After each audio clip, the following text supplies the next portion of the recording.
Good morning, friends, brothers, sisters.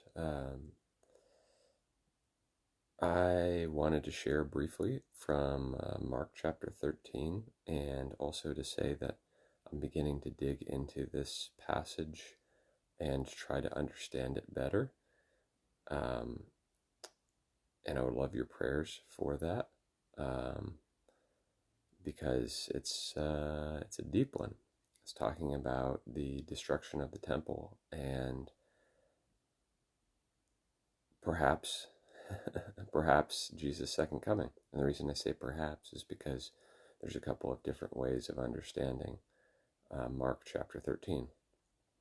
So it says, "And as he came out of the temple, one of his disciples said to him, 'Look, teacher, what wonderful stones and what wonderful buildings.'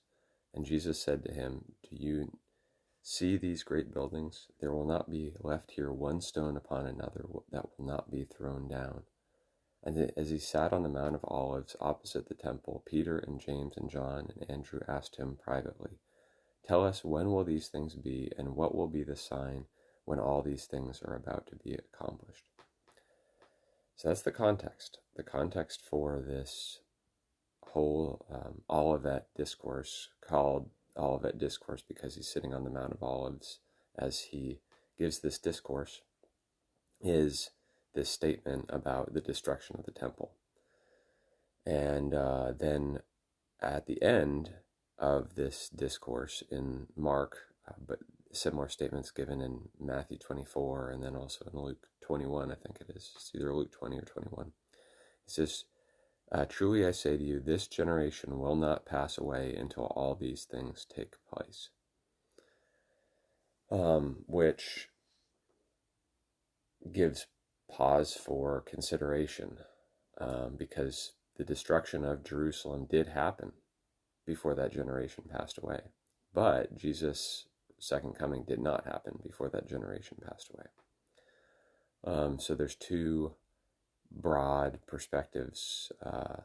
One is that this whole passage refers to Jesus, or not Jesus, refers to the destruction of the temple. And the second perspective, these are, when I say two, there's another perspective, but the second perspective is that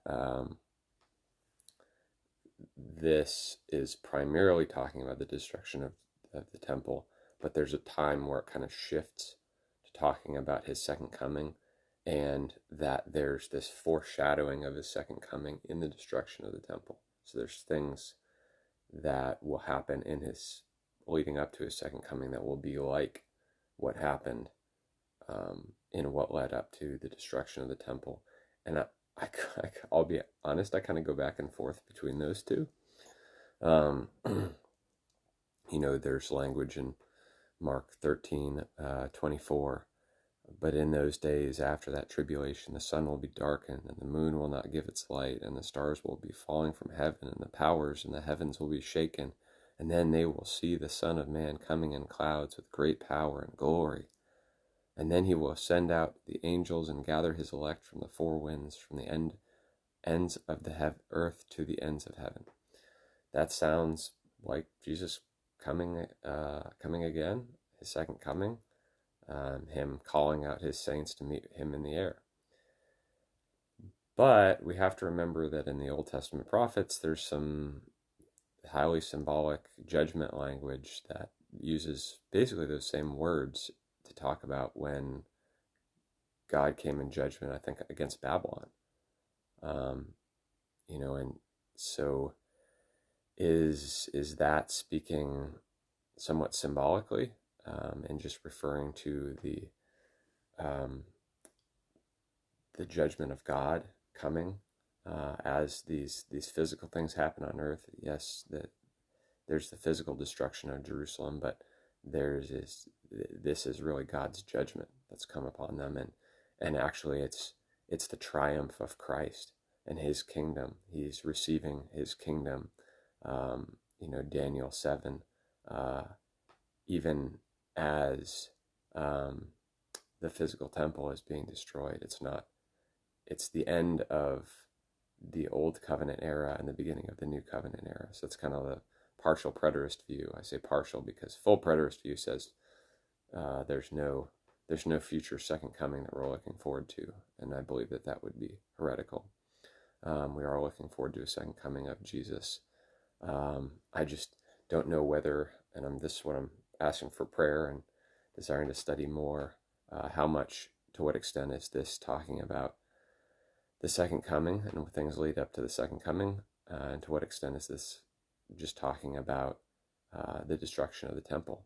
Because Jesus says, truly I say to you, this generation will not pass away until all these things take place, and that means something.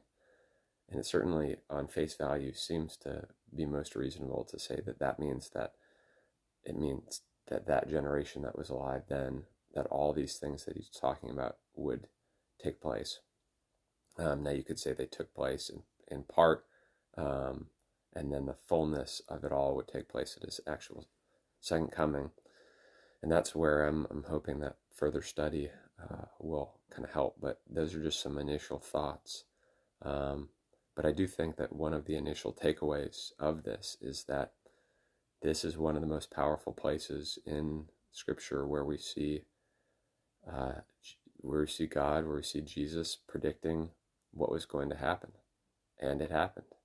And this is a great one because, Mark was written prior to the destruction of the temple. Now, there's some people who try to say it was written afterwards, but I think that the evidence weighs in that it was written beforehand, and so this is powerful evidence of predictive prophecy, of God telling the future, and then it happening. So that it's just very encouraging to see that. And so I'll be studying this in the coming days and digging in. I was already digging in some this morning, and it's been good. So I look forward to being able to share more on this passage in the days to come.